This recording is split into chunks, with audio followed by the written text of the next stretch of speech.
अस्सलाम वालेकुम। कैसे हो बेटा आप लोग? आई होप आप लोग सब लोग ठीक होगे। अल्लाह पाक आप लोगों को ठीक तंदुरुस्त रखे। आप लोगों के एग्ज़ाम स्टार्ट हैं, अच्छे अच्छे से एग्ज़ाम्स करिएगा, ध्यान से करिएगा और प्लीज़ चीटिंग मत करिएगा। ओके बेटा, कल हम लोगों ने एसएसटी का 3rd चैप्टर स्टार्ट किया था जो कि क्लाइमेट के बारे में था। Major climatic region of the world इनके बारे में था। हम लोगों ने मानसून क्लाइमेट को डिस्कस किया, हम लोगों ने मेडिटेरेनियन क्लाइमेट को डिस्कस किया, हम लोगों ने ठंडा को डिस्कस किया। आई होप कि उन तीनों के बारे में आप लोग अच्छे से समझ गए होंगे। फिर भी अगर कहीं से आपको समझ नहीं आ रही तो इंशाल्लाह जब हम लोगों की मुलाकात होगी तो आप उस चीज़ को दोबारा क्लियर कर सकते हैं। अब हम लोगों ने नेक्स्ट जो है फोर्थ जो क्लाइमेटिक यहाँ पे पाया जाता है उसके बारे में पढ़ना है, जो है इक्वेटोरियल। ये वो क्लाइमेट है जो कि इक्वेटर के इर्द गिर्द पाया जाता है। ये तकरीबन ज़मीन पर 12 degree north and south equator के होते हैं। ठीक है, नॉर्थ एंड साउथ की तरफ होता है इक्वेटर के, और इसका ये नॉर्मल लैटिट्यूड होता है और there is not on mountain tops, और ये माउंटेन टॉप्स के ऊपर नहीं पाया जाता है। ये इक्वेटिकल क्लाइमेट होता है। ये हॉट होता है, वेट होता है और स्टिकी होता है, ये वाला। और यहाँ पर नॉर्मल टेम्परेचर जो होता है वो इसका round about 28 to 32 degree centigrade होता है। कि यहाँ का जो टेम्परेचर होता है वो 22 टू 32 डिग्री होता है नॉर्मल टेम्परेचर। यहाँ ज़्यादातर हॉट वेट और स्टिकी होता है। और यहाँ रेनफॉल, बारिश की जो रेंज है वो 1500 से 10,000 मिलीमीटर होती है साल में। कि यहाँ जो बारिश हो रही है वो 1500 से 10,000 मिलीमीटर के रेंज में यहाँ बारिश होती है। Most of the time there is heavy cloud cover, कि ज़्यादा टाइम ये हैवी क्लाउड्स के साथ कवर रहता है। यहाँ पे थंडर स्टॉर्म्स चलते हैं और उनकी तादाद तकरीबन 200 डेज़ होती है पर ईयर।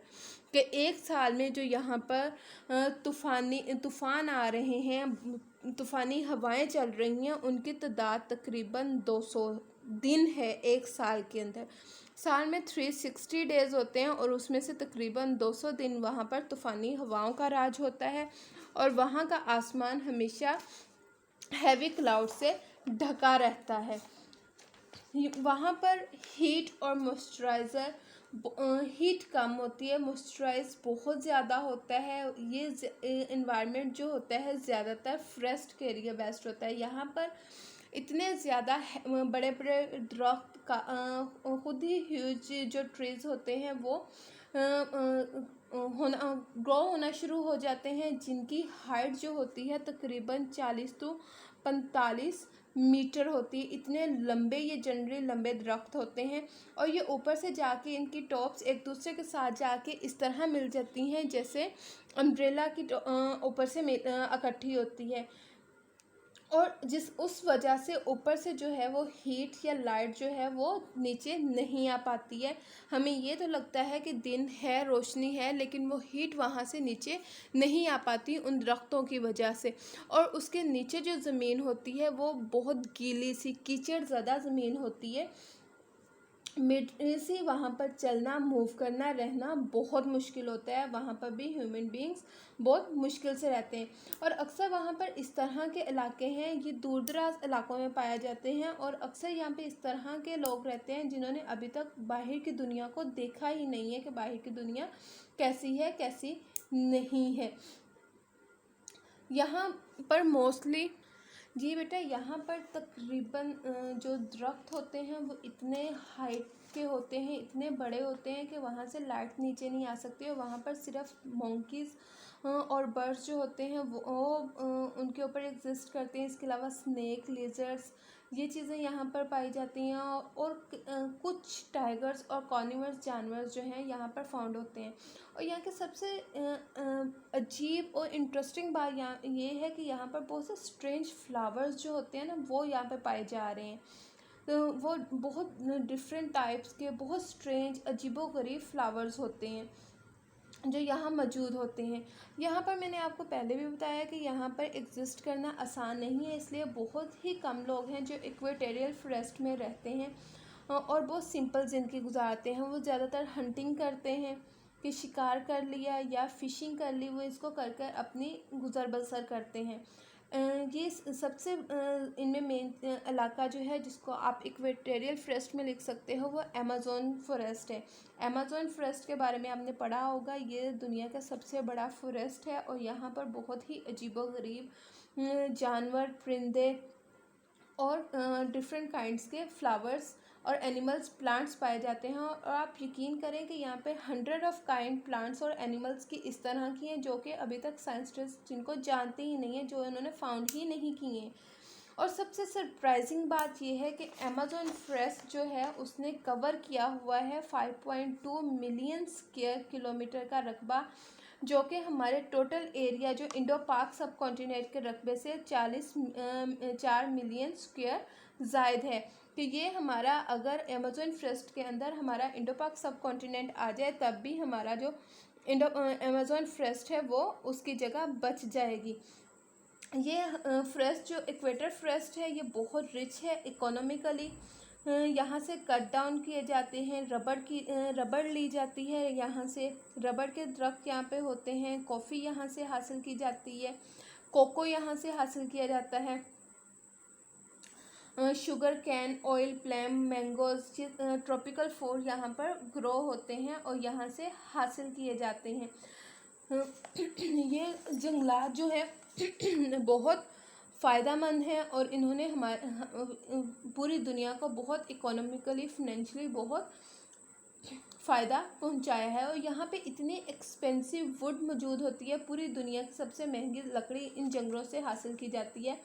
और ये टाइम बाइट दरख्त है जो कि बहुत डिफ़िकल्ट होता है। ये ज़्यादातर साउथर्न अमेरिका में इसको कट किया जा रहा है टनों के हिसाब से, जो कि जिसकी वजह से इसकी ग्रोथ में कमी आना शुरू हो गई है। तो अब यहाँ पर ऑलरेडी इसके ऊपर बैन लग चुका है और बहुत से साइंटिस्ट परेशान हैं कि अगर इसी तरह इनको काट दे रहे तो उन प्लांट्स में वहाँ रहने वाली स्पीसीज़ और प्लांट्स जो हैं वो ग्रो नहीं कर पाएंगे या वो ख़त्म होते चले जाएंगे। हमारी दुनिया का जो ऑक्सीजन है वो ख़त्म हो जाएगा, क्योंकि पूरी दुनिया के एटमॉस्फेयर जो ऑक्सीजन है वो इन्हीं जंगलात पर डिपेंड करता है और उसी ऑक्सीजन के ऊपर हमारी ज़िंदगी डिपेंड कर रही है। अगर ये जंगलात ना हो तो हम लोग सांस नहीं ले सकेंगे, क्योंकि हमें ज़्यादा ऑक्सीजन यही प्लांट्स और यही जंगलात प्रोवाइड कर रहे हैं। ये तो था इक्वेटोरियल क्लाइमेट जिसके बारे में हम लोगों ने पढ़ा। अब हम लोग ग्रास लैंड के बारे में पढ़ेंगे।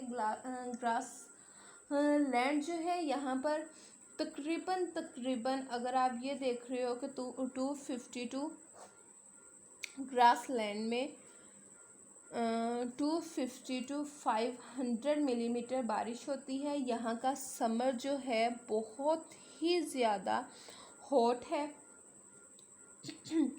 ठीक है। और यहाँ विंटर जो है आइसी विंटर है।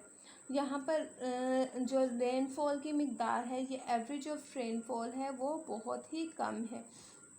यहाँ पे इसकी ग्रासलैंड की जो सॉइल है वो भी इस तरह की नहीं है कि यहाँ पर आप बहुत ज़्यादा या बहुत वैल्यूएबल जो हैं फसलें उनको काश्त कर सकें।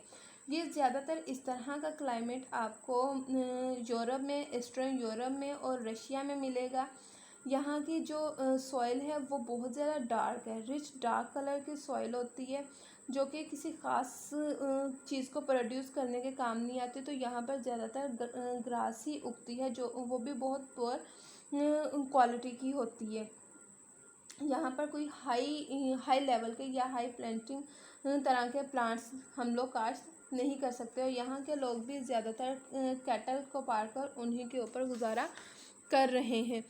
इसके बाद ये तो थे हम लोगों के 4 क्लाइमेट जिनके बारे में हम लोगों ने डिस्कस किया। 4 नहीं बल्कि 5। मानसून क्लाइमेट, मेडिटेरियन क्लाइमेट, ठंडा हो गया, इक्वेटोरियल हो गया, ग्रासलैंड के बारे में किया। अब हम लोगों ने सीजन्स देखने हैं। आप लोगों को पता है कि हम लोग यहाँ पर क्लाइमेट चेंज होता रहता है, टेम्परेचर, रेनफॉल, विंड डायरेक्शन की वजह से सूरज की वजह से यहाँ पे वेदर जो है वो चेंज होता रहता है। तो इनकी चेंजिंग की वजह से यहाँ पे डिफरेंट तरह के मौसम भी मौजूद होते हैं। और पाकिस्तान तो बहुत खुशकिस्मत है जिसको अल्लाह ताला ने चारों तरह के मौसमों से नवाजा है, जिसमें स्प्रिंग, समर, ऑटम और विंटर चारों शामिल हैं।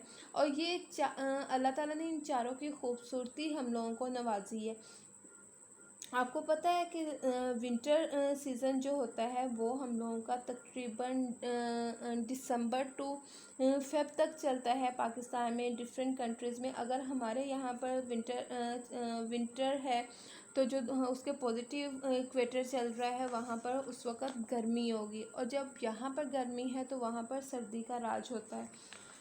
यहाँ पर हम लोगों के टेम्परेचर ब्राज़ील जो होता है वहाँ का टेम्परेचर जो होता है जनवरी में 22.7 डिग्री होता है और जुलाई में 23.8 डिग्री होता है। तो ये ज़्यादा इसका डिफरेंस नहीं होता है। और ऑटम, स्प्रिंग, समर, विंटर इसी तरह हमारे यहाँ पे तकरीबन मार्च का जो मौसम होता है, मार्च में यहाँ पर स्प्रिंग का मौसम होता है, मतलब बहार का मौसम होता है। बहार होती है, फूल खिलते हैं, फसल काश्त करने का टाइम होता है। यहाँ पर जब मार्च के बाद यहाँ पर summer season Aahista Aahista summer season start होना शुरू हो जाता है, और जून में जाकर यहाँ समर सीज़न अपने अरूज पर होता है। और यहाँ 21 जून की रात का दिन जो होता है वो सबसे बड़ा दिन होता है, और 21 दिसंबर की जो रात होती है वो सारी रातों में सबसे बड़ी रात होती है। इसी तरह ऑटम जो है इसके गर्मी के बाद यहाँ पर ऑटम का सीज़न शुरू हो जाता है, जहाँ पत्ते गिरने शुरू हो जाते हैं। जो पहले से मौजूद दरख्त होते हैं वो अपने पत्ते गिरा देते हैं, और जब दोबारा बहार आती है तो वहीं से पत्ते जो हैं वो नए सिरे से उगते हैं और नई काश्त शुरू कर देते हैं। तो ये तो था आप लोगों का चैप्टर नंबर 3, जिसके बारे में हम लोगों ने पढ़ा कि इसमें कौन कौन से अल्लाह ताला ने सीज़न से हम लोगों को नवाजा है, क्या क्या चीज़ यहाँ पर पाई जा रही है। अब हम लोग इसके क्वेश्चन आंसर आप लोगों को नोट्स के सूरत में प्रोवाइड कर दिए गए हैं। उस चीज़ की आप लोगों को टेंशन नहीं होनी चाहिए, हर बच्चे के पास इसके नोट्स मौजूद होंगे, लॉन्ग एंड शॉर्ट क्वेश्चंस के। मैं जस्ट इन क्वेश्चंस को डिस्कस करूँगी कि इन क्वेश्चंस में क्या चीज़ है, किस तरह आप इस चीज़ को कवर अप कर सकते हो। अगर कहीं पे कंफ्यूजन है तो उसको क्लियर मैं करूँगी। तो यहाँ पे सबसे पहले हम लोग शॉर्ट क्वेश्चंस देखेंगे। शॉर्ट क्वेश्चन फर्स्ट है, right main features of monsoon climate, के मानसून क्लाइमेट के मेन फीचर्स क्या हैं।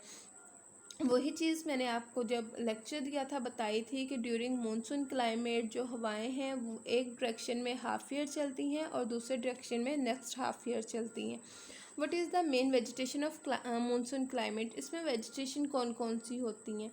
इसमें आप लोगों को मैंने बताया था कि फ्रेश ट्रीज़ होती हैं सच एस फेक एंड बॉम्बो, ये प्रेजेंट होते हैं। इसके अलावा क्रॉप्स में यहाँ पे rice, cotton, sugar cane, banana and tea पाई जाती हैं।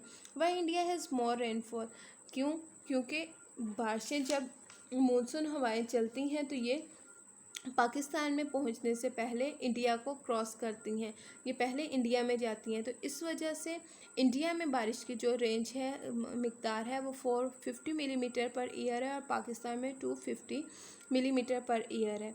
Y is Mediterranean climate in Pakistan, it is present only in Balochistan. Mediterranean climate Pakistan में सिर्फ बलूचिस्तान के कुछ हिस्सों में पाया जाता है, बाकी ये वेस्टर्न कंट्रीज़ में, अमेरिका में, अफ्रीका में ये एग्जिस्ट करता है। What is the type of ठंडा, ठंडा की 2 टाइप्स होती हैं, अरेथिक ठंडा और अल्पाइन ठंडा। अरेथिक ठंडा जो होता है ये poles to verse to pole and like an ice desert, ये बिल्कुल बर्फ़ के सहरा की तरह का होता है। और जो अल्पाइन ठंडा होता है ये माउंटेन की टॉप पे होता है, और ये लाइक का रॉक डेजर्ट होता है। What is the problem created by cutting timber Amazon forest, वहाँ पे क्या हो रहा है, क्या मसला हो रहा है, क्यों कटिंग जो अमेजोन फॉरेस्ट है वहाँ पे टाइम्बर कटिंग करने से क्या प्रॉब्लम क्रिएट हो रही है। वहाँ पे प्रॉब्लम ये क्रिएट हो रही है कि हम लोगों की पूरी दुनिया की जो हाफ ऑक्सीजन की ज़रूरत है ना, वो प्लांट्स जो हैं वो अमेजोन फॉरेस्ट जो है वो हम लोगों को पूरी कर रहा है। तो अगर वो कटिंग हो जाएंगे तो हम लोगों के यहाँ पे लाइफ एग्जिस्ट नहीं करेगी, क्योंकि ऑक्सीजन कहीं से नहीं मिलेगी। तो मेन मसला ये है। उसके अलावा वहाँ पे जो रबड़ कटिंग होती है वो टाइम्बर की रबड़ बहुत वैल्यूएबल होती है, इसलिए उसको कटिंग किया जा रहा है। नेक्स्ट क्वेश्चन है आपका, what do you know about whether for aquatic climate. वहाँ पे इक्वेटोरियल क्लाइमेट में 1500 to 10,000 मिलीमीटर रेनफॉल होती है। सो यहाँ पे जो है वो बहुत लंबे ट्रीज पाए जाते हैं, वेरी डेंस होते हैं, make leaf canopy at the top के ऊपर से बिल्कुल अम्ब्रेला की शक्ल इख्तियार कर लेते हैं। यहाँ पे कोई लाइट जो होती है वो उसके सरफेस तक नहीं आ पाती है उस कैनोपी की वजह से। What is the total area of Amazon forest. Total area of Amazon forest 5.2 million square kilometre है। It is 4 time larger than Indo Pak सब कॉन्टिनेंट की। ये इंडो पाक सब कॉन्टिनेंट से 4 टाइम ज़्यादा बड़ा है। जिस स्टूडेंट, ये तो थे शॉर्ट क्वेश्चन जिनके बारे में हम लोगों ने डिस्कस किया, इनके बारे में पढ़ा। अब नेक्स्ट लॉन्ग क्वेश्चन है, right the extensive note on the temperate grassland. Grassland के ऊपर लिखना है, जो कि आपके लेक्चर में मैंने फुली डिटेल से इसको कवर अप कर दिया है। इक्वेटोरियल क्लाइमेट को भी मैं बता चुकी हूँ। तो ये दोनों इसके लॉन्ग क्वेश्चन हैं, आप लोग अच्छे से याद करिएगा। आई होप कि आप लोगों को आज के लेक्चर में कोई मुश्किल पेश नहीं आई होगी। अगर आप लोगों को कहीं से भी कन्फ्यूजन हो तो आप लोग स्कूल टाइमिंग में मेरे से कांटेक्ट कर सकते हैं। ओके बेटा, अल्लाह हाफिज़।